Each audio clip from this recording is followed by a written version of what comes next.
Is this ready to go? They're on. Today we'll have the story concerning a rainy day stakeout.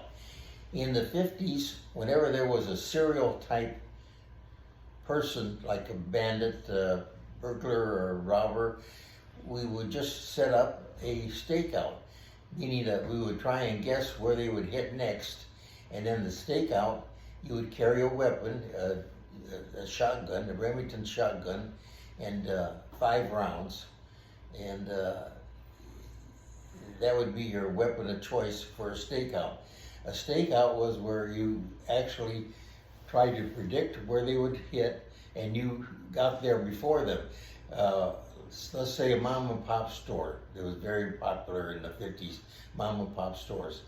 And we would go and check the store out, and in the 50s, above the refrigerator in all the little mom and pop stores would be some lattice work, some woodwork called lattice work.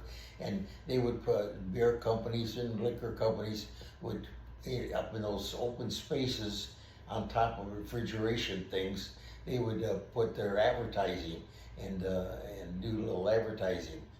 So what I'm saying is that on top of the refrigerators, there was an area or space between the top of the refrigerator that showed up in front in mom and pop store and to the ceiling. There was enough to sit there cross-legged.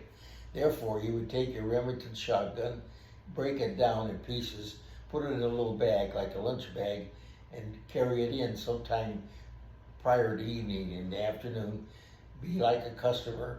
When the store was cleared out completely and there was nobody there that was there when you first entered the store, then you go ahead and put your shotgun together, load it up, and get cross-legged and get comfortable on top of the refrigerator box. And there you were ready for a stakeout.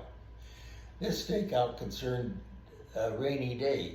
I was sitting up on there with my shotgun across my lap, and if this so-called serial mom and pop store robber would just show up, you just had, it didn't even make the news because it was one fire, one shot from the shotgun, and it was all over with. It didn't even make the news.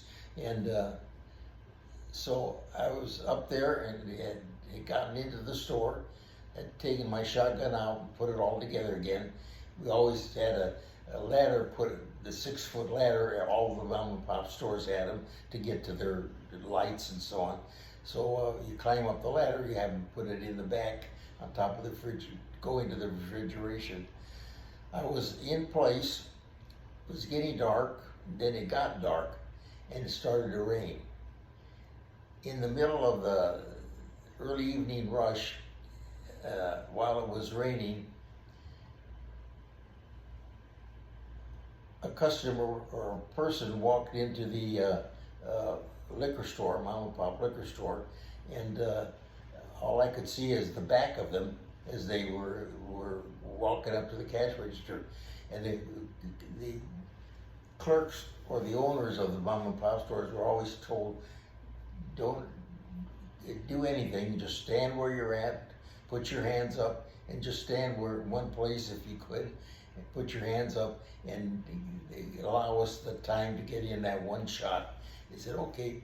So it was dark, and in came a person, and it was raining, and I was up there, and the person came in, and the liquor store owner was had his feather duster, and he was dusting off his bottles, taking the dust off of the bottles, and he was standing there facing the back wall with his feather duster cleaning off the bottles.